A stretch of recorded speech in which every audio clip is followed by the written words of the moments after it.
So I'm currently in North Tonawanda, New York, and I found this really cool botanical garden in the area, and they have lots of good habitat. It's swamp milkweed right there.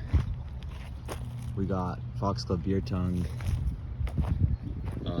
lots of black-eyed Susans right there, and lots of really good species that are pretty vastly different from the western United States.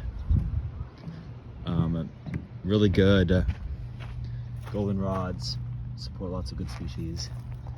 Mountain mint right there. Looks like there's some kind of apple mint that they planted. Might have taken over a little bit.